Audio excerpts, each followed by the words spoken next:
دور خلافت میں جو آپ کی کارائے نمایاں ہیں، ذرا اس پہ بھی تھوڑا سا اور کلام فرماتے ہیں۔ بسم اللہ الرحمن الرحیم۔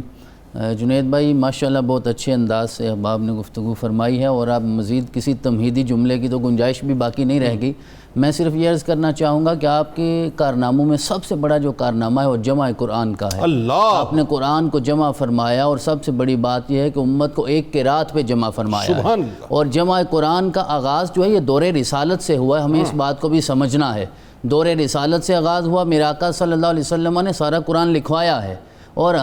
حضرت سیدنا عثمان غنی حفاظ صحابہ اکرام میں شامل ہوتے ہیں۔ آپ نے قرآن کو یاد بھی کیا، اور آپ ارشاد فرمایا کرتے تھے کہ نبی پاک صلی اللہ علیہ وسلم قرآن کی ترتیب یوں بنواتے تھے کہ آپ یہ ارشاد فرماتے کہ یہ آیت فلاں صورت میں فلاں آیت کے ساتھ ملا کے رکھو۔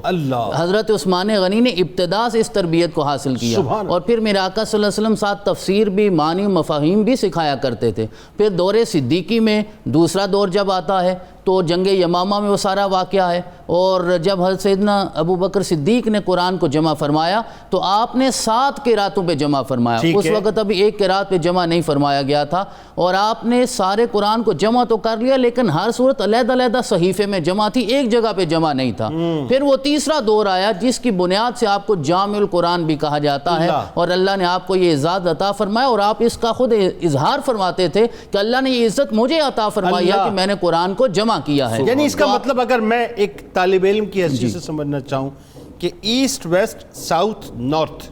حضرت عثمان بن عفان رضی اللہ تعالیٰ عنہ کے جمع قرآن کے بعد سے لے کے قیامت تک جتنے مسلمان آئیں گے چاہے کسی بھی مکتبہ فکر سے ہوں، احسان مند ہونا چاہیے۔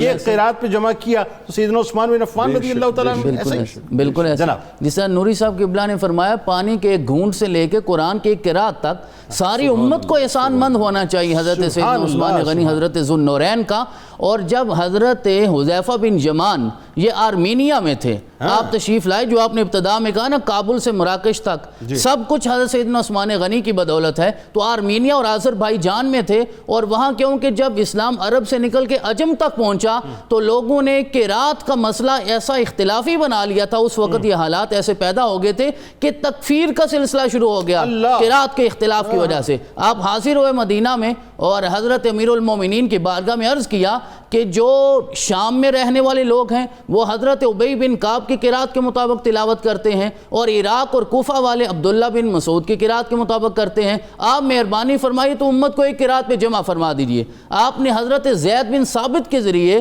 یہ حکم نافذ فرما دیا کہ آپ ایک قرات پہ اور قرآن کو یوں جمع کیجئے جس طرح آج ہمارے سامنے موجود ہے، اور ساتھ دیگر صحابہ اکرام کو بھی مقرر فرمایا۔ اور پھر جب قرآن جمع ہو گیا اور آپ نے پھر اس کے 7 نسخے اس وقت بنوائے، اور ساری سلطنت اسلامیہ میں آپ نے مکہ میں بھی، مدینہ میں بھی، بصرہ میں بھی، کوفہ میں بھی، یمن میں بھی، بحرین میں بھی اور شام میں بھی یہ 7 نسخے بنوائے اور بھیجے، اور آپ نے حکم نافذ فرمایا۔ جو آپ نے جملہ ابتدا میں بولا نا کہ آپ کا جمال تو ہمیں نظر آتا ہے نا، لیکن شریعت کے معاملات میں یعنی پاسبان شریعت بان کے جو آپ کا جلال ہے ہمیں اسے بھی پیش نظر رکھنا چاہیے۔ اور آپ کا جو نظام خلافت ہے اور اس میں جو شاندار کارنامے ہیں، ایک تو حضرت نے بیان فرمایا کہ خیبر سے جو سیلاب آتا تھا آپ نے بند باندھا، دوسرا یہ ہے کہ آپ نے مدینہ کے رستے پہ بہت ساری سرائیں قائم کی ہیں، اور لوگوں کے قیام کے لیے، مسافروں کے لیے مسافر خانے قیام کیے ہیں، اور ایک بہت شاندار آپ نے سرائے جو ہے وہ نجد کی طرف جانے والی 24 میل کی مسافت میں مدینہ سے آپ نے وہ قائم کی، اور اس کے ساتھ جنید بھائی چھوٹا سا بازار بھی قائم کیا۔